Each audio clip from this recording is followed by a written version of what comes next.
founding partner of Upside Risks, talking about how anticipating events will always be an invaluable organizational advantage and about the adequate risk management in our management model.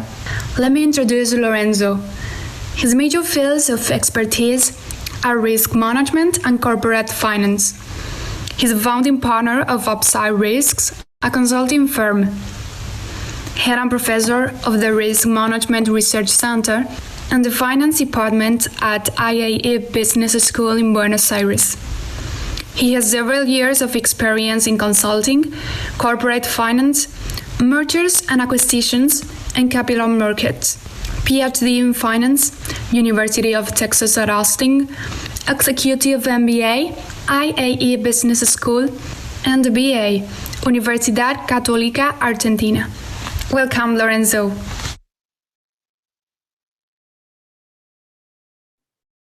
Thank you very much. So good morning, everybody, and thanks for joining. So let me share my screen. So what we will do is I will present a few slides about managing in uncertain environments, and after that we are going to take some questions.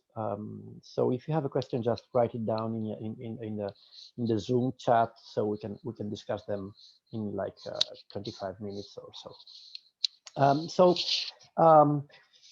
So in order to put some perspective on the topic of managing a company or managing an organization in uncertain environments, I would like to do an analogy so like managing a company is like pursuing a project, like for example climbing on top of the K2. This is the K2, is the second highest mountain on Earth, is one of the most difficult to climb, and so I'm going to use this like an analogy, and I will come and go between the company perspective and the perspective of managing a company, of managing this project. So hold on, okay.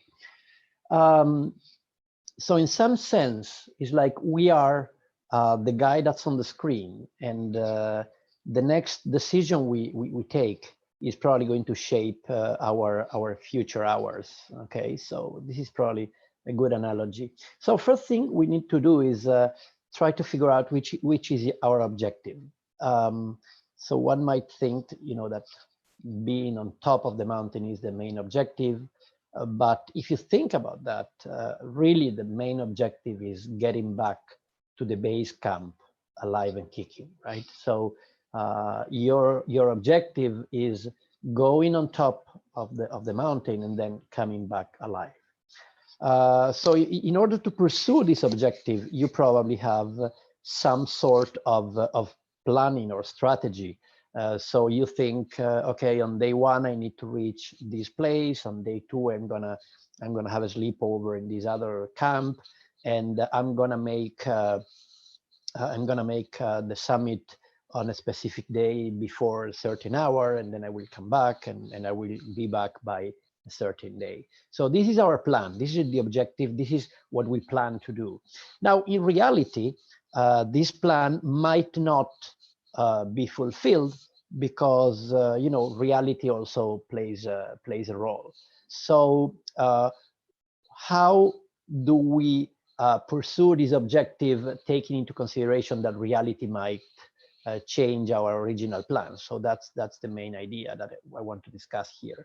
And so I will, as I said, come and go between the company and managing a company and climbing the mountain. So if you think about your next year in the company, you're planning to have a certain profit and loss, a certain cash flow, a certain amount of money in the bank, etc., etc.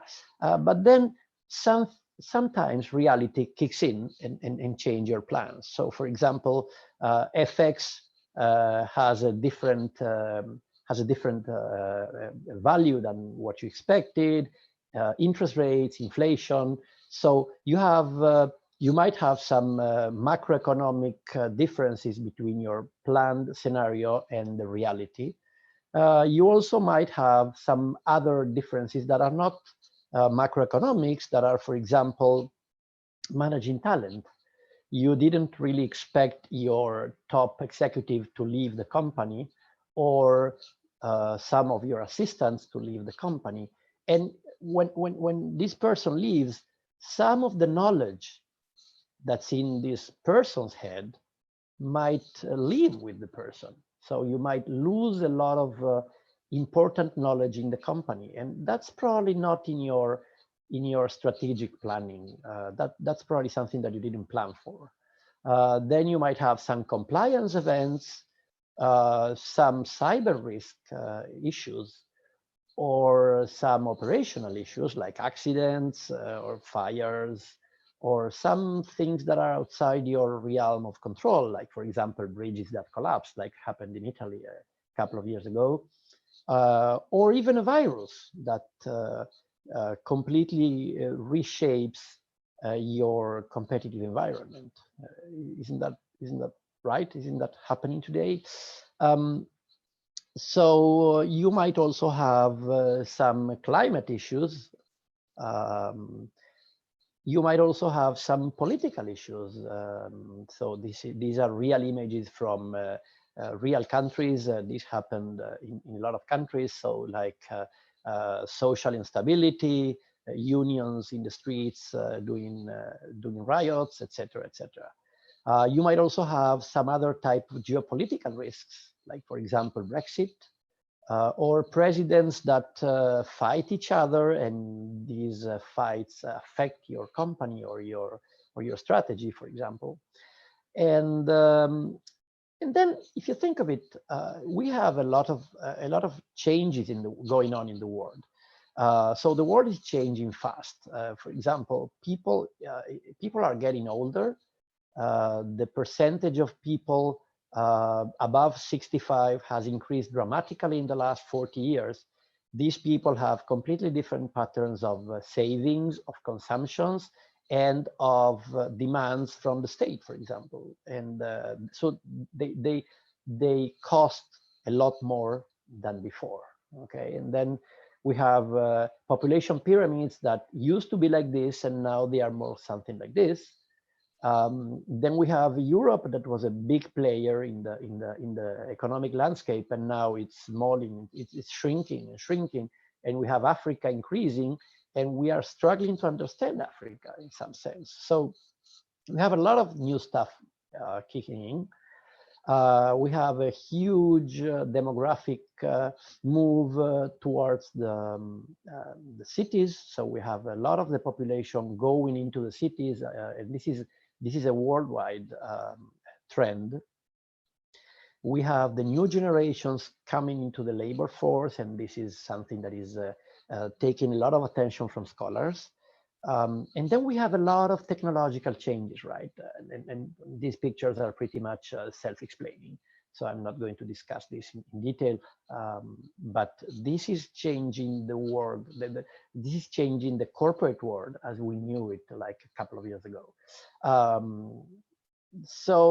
And this is producing a huge change. So a lot of big companies are crumbling. And this is an interesting picture.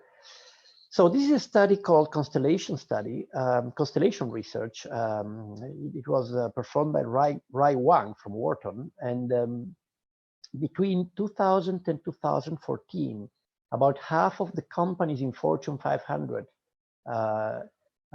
quitted the index just because they shrink, because they were purchased by other competitors, or because they went bankrupt. And they are replaced by all these constellation of new companies that were unknown like 10 years ago.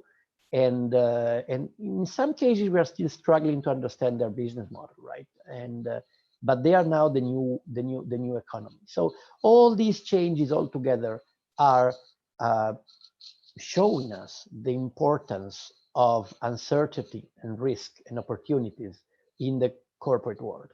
Okay, so so going back to our original idea, we were planning to go on top of the K2, and then going back safely to the base camp. And the main question is, will we be able to fulfill this? We will be able to go on top and get back on time and alive and etc. And so we said that risk and uncertainty are basically altering our plans. And in which way will they alter the plans of a company? Well, there will be an impact of risks and uncertainty in the company, but where specifically in the company? And I would say, yes, in cash flow and firm value, and that's for sure. So you have risks and uncertainty that will alter the projected cash flow and the expected firm value, and that is a fact. But also there will be an effect in reputation, is that right? There will be an effect in the operating capacity. One of the main problems that firms are facing now in the COVID era is making sure they can keep operations going. They can keep satisfying the customer needs. Okay, and this is something that is affected by a risk usually. Environment, employees' engagement, and a big etc. Right now, I think that if you think about this, probably all these impacts are going to end in the cash flow and in the firm value, and I completely agree with that. But if you think of it, the mitigation strategy that you have to pursue, that you have to design, is going to change depending on which aspect of the firm you are willing to protect. If you want to protect your reputation, or if you want to protect your cash flow, then the mitigation strategy is going to be different. Isn't that right? Don't you think that is right? So how do we prepare for our mountain expedition? So in order to go and climb a mountain like this, first we need to train. We need to get our body up to shape and prepare to go to a certain heights and to be under stress. Okay, so we need to train our body. We need to buy equipment. Okay, we need to learn how to perform some basic tasks outdoors. We probably need to go to the doctor and to see whether we are fit enough to pursue this project.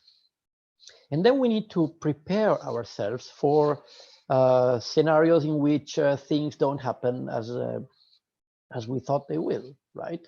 And this is what you will probably do if you plan to go on a climbing expedition.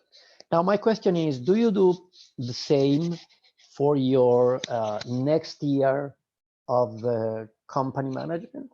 Do you do the same for your projects for the next 5 years of your firm? You don't, right? I mean, you don't do the same. Probably that's right. And this is probably something called overconfidence that it might be affecting you. So let's see what some people say about this. So this guy here is his name is Alfredo Barragan. In 1984, he tried to prove that Christopher Columbus was not the first to arrive into America crossing the Atlantic Ocean. And so in order to do that, he built a raft called Atlantis, and he did the Atlantis expedition. He basically climbed on this raft that was built using very, very old technology. And he sailed from Europe to America with a bunch of friends, and he succeeded in the expedition. But look at what he said about this. I'm not an adventurer, I'm an expeditioneer. And what he says is that the big difference between the two characters is that the adventurer goes to the ocean with no knowledge of what will happen.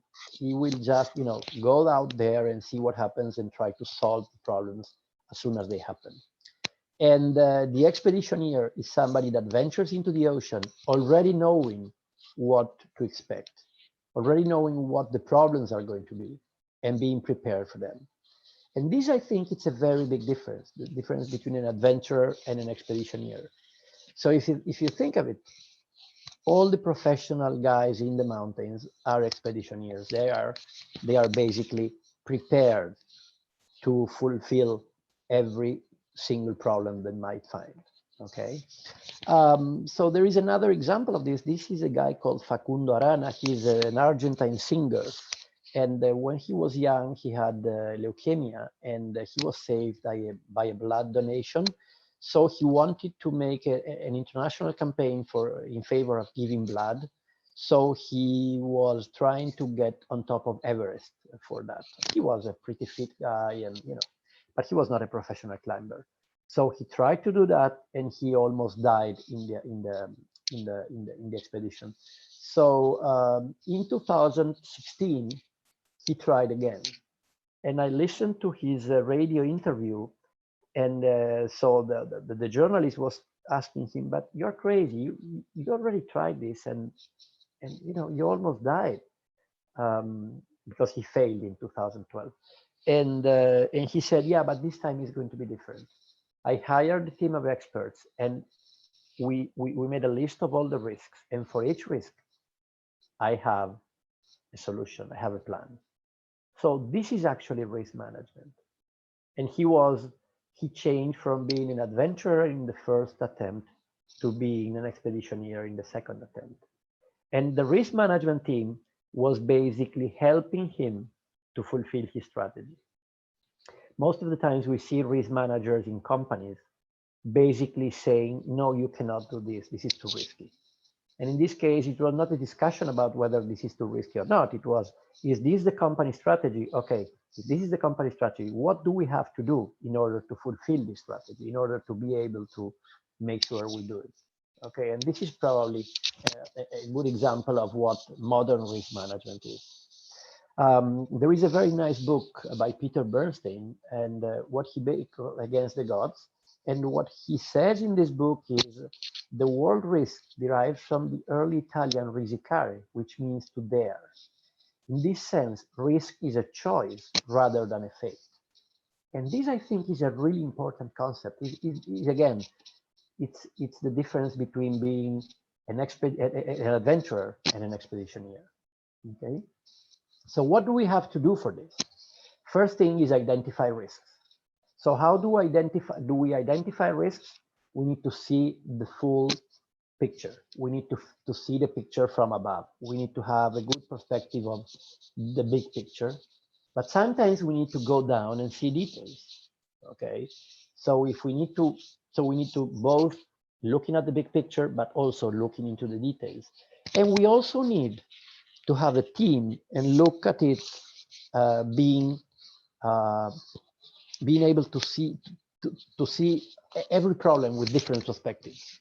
Okay, so it's like we cannot see like from a single perspective, only from far away, only from close distance, or only from my perspective. So we need a broad perspective, details, and also different people with different perspectives. Okay, so this is the basic way of identifying risks in a company.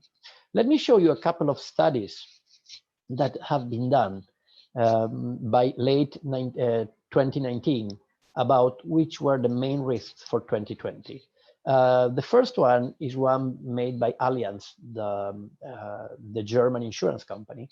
And look at this. They have these are the 17 most important risks that they have identified for 2020.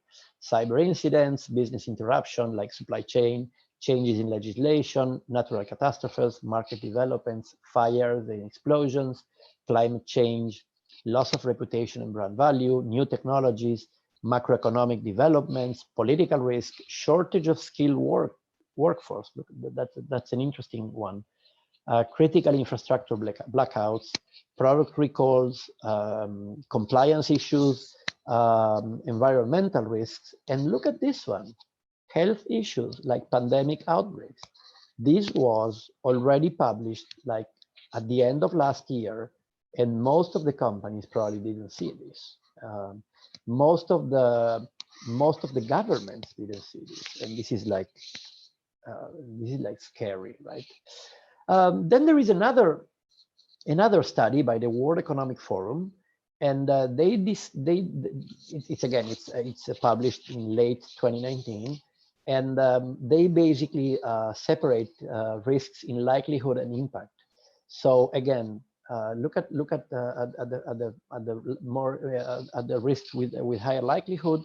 The first 5 of them are extreme weather, climate action failure, etc. Then we have a couple of data risks, then water crisis, etc.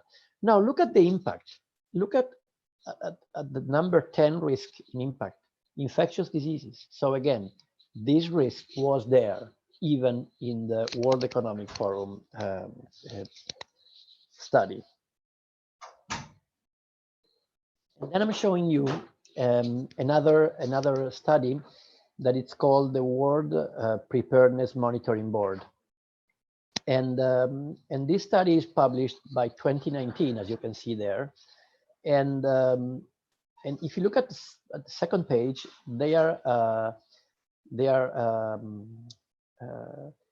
citing the World Health Organization and the World Bank, like being a part of this study. And in page 4, I believe it's page 4, I might be wrong on this, it's on the page number here, they have this a world at risk. And they say the world is at acute risk for devastating regional or global disease, epidemic, or pandemic that might cause life threatens, but also economic and social chaos.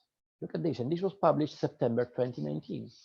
And if you look at page 27, there is an exact definition of what COVID will look like a few months later.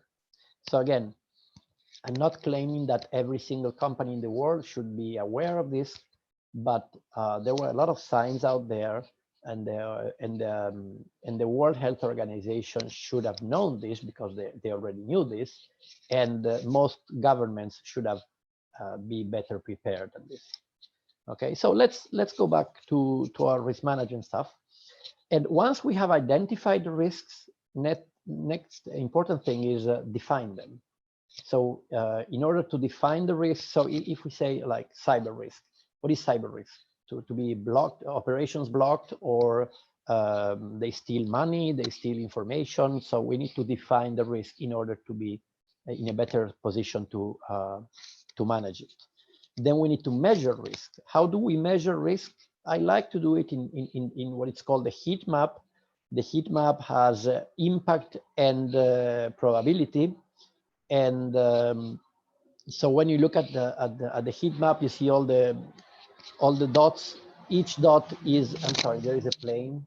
Okay, each dot is a risk, and it's in the space, depending on how likely is to happen and how high the impact is. You can use past data or future estimations in order to do this.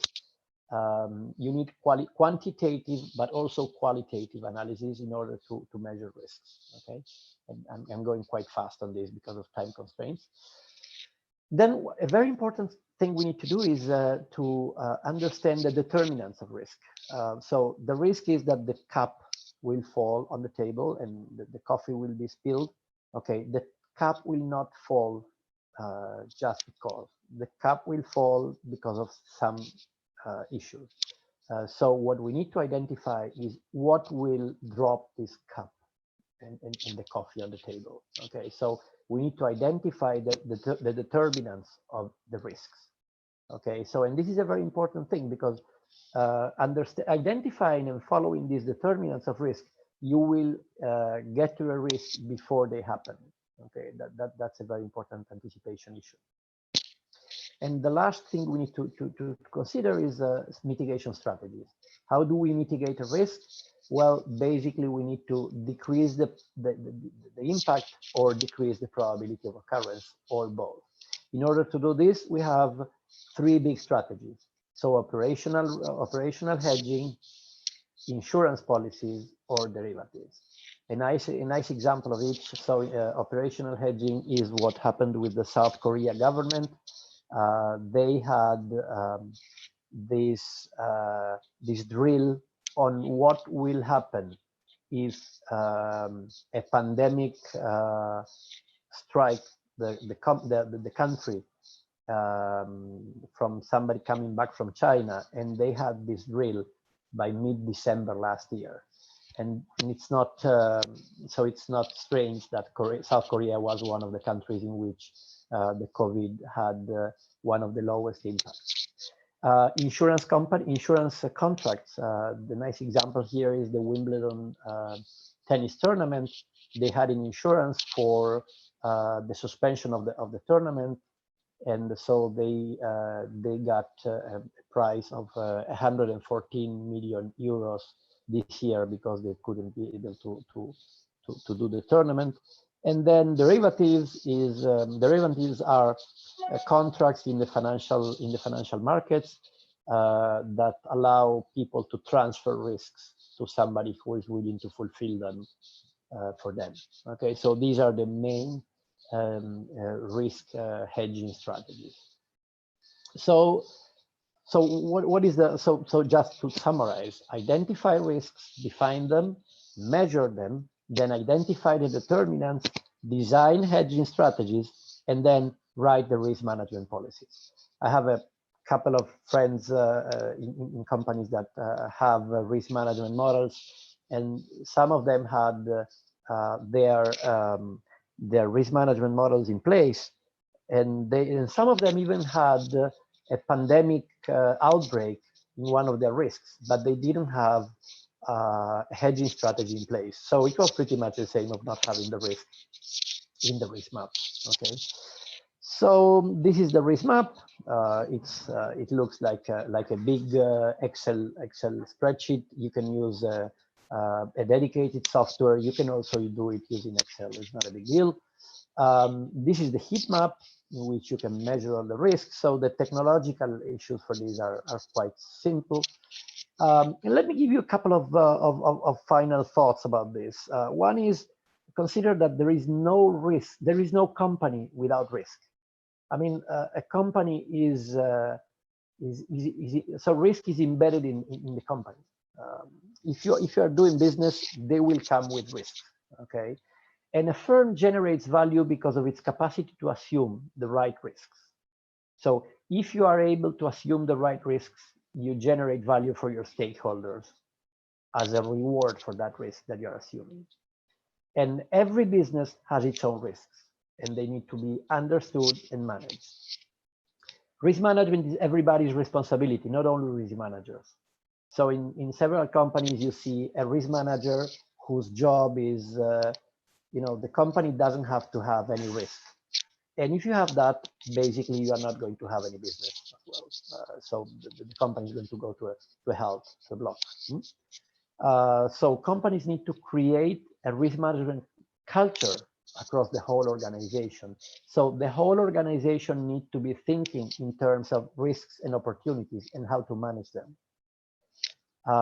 You don't want this to be managed in silos. You don't want to have a silo of, oh no, I'm the operational risk guy and he's the financial risk guy. We need to have a risk committee that is coordinating in the risk management. If you monitor all the determinants of risk and their KPIs, you are going to anticipate risks and opportunities. You're going to be prepared, like South Korea was. Okay, and you need to design hedging strategies and risk management policies before risk strike. Okay, so why is this not working so well in a lot of companies? Well, you all probably know Snoopy and Charlie Brown, right? And this, I think, is a good explanation of what's going on. So Charlie says, "Hey Snoopy, we will all die one day," and Snoopy says, "Yeah, Charlie, you're right, but all the other days we are not going to die." So in some sense, we all have a Snoopy on one shoulder and a Charlie on the other shoulder. And the Charlie is saying, that machine will eventually break one day.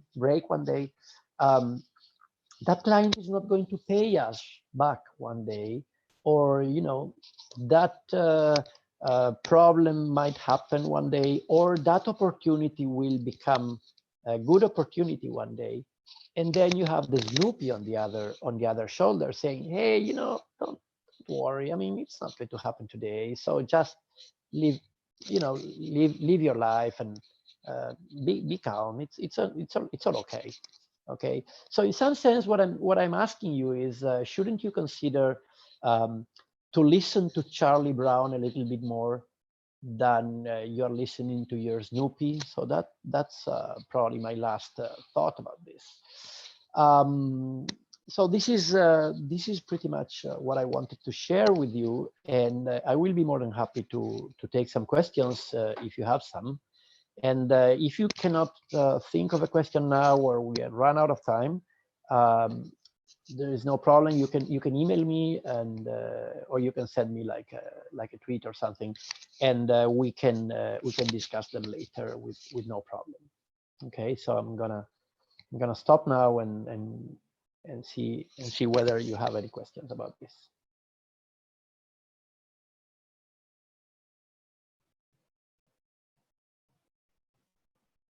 So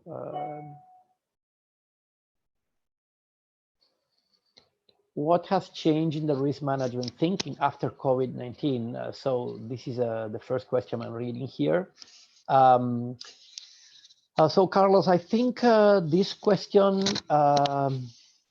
we probably need some more time to answer this question. I think what we can say as of now is we can probably say that a lot of things that we thought would never happen now can happen. Some things that we thought that, oh, this will never happen. Yeah, it can happen. Nobody thought that the world was going to shut down, and it shut down. So I think we are probably going to give Charlie some extra credit in the future. But it's still early to know that, to know if that is going to really be an important part or not. So then I have another question. Do we need a software to alarm us in order to manage the risk map? So this is a good question. When I work with companies and we discuss risk management strategies, there is also at some point in time when you start the design and the implementation of the model, we reach the software moment. And the point is, you can do it with pretty much any software you have. So you need something that is a communication software, you need something that is a database, and you need something that shows information. What you want to have is, so in its simplest setup, you just need some spreadsheet, email, and chat stuff. Then there are softwares that you can buy that are specific for risk management. Most of them were developed for banks. There is an SAS, very good software developed by SAS. But you really don't need a specific software. You need your software, your existing software, to perform some tasks, but most of the company software do that. I've seen this software implemented with SharePoint. So companies that are running under Microsoft, they use SharePoint. I've seen people that are under Google environment to use the Google Suite, and it works very well in either one. So I would say if you design the model properly, you don't really need a specific software. You can buy one, but you don't really need a specific software. My main suggestion is try to start small, and there is always time to scale up. I think an interesting thing here, an interesting question that I think it's good to point out here is the following: is it easy to keep these models alive? And my answer here is, you need a lot of commitment from the top management. You need a commitment from the top management to ask all the management to keep going with the risk committee meetings to use the to use the risk determinants and to keep every part of the model updated. My main suggestion is good to do it in-house, but you might want to have some outside help in order to do all the pushing of the model. Okay, we have seen that not every company is able to keep this model working because some companies just get stuck in everyday's urgent stuff. So they basically fail to keep everything up to date. So you might want to have some outside help in order to keep this model working. I don't know whether there are more questions or we are done. We are pretty much on time. We have maybe time for one more if we have.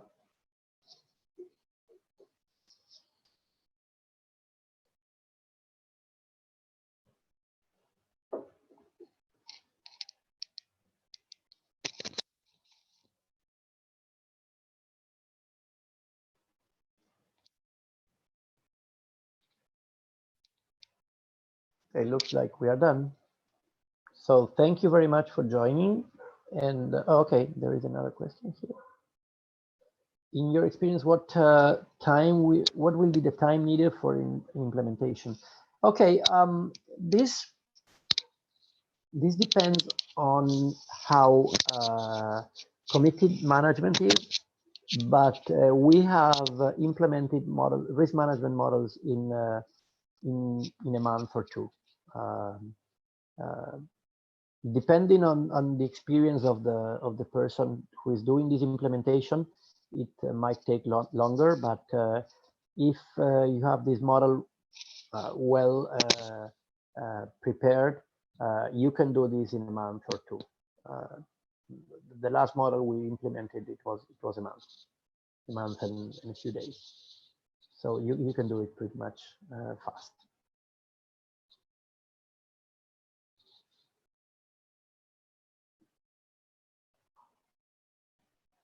Okay, so thank you very much for joining, and I will be in touch. Thank you all.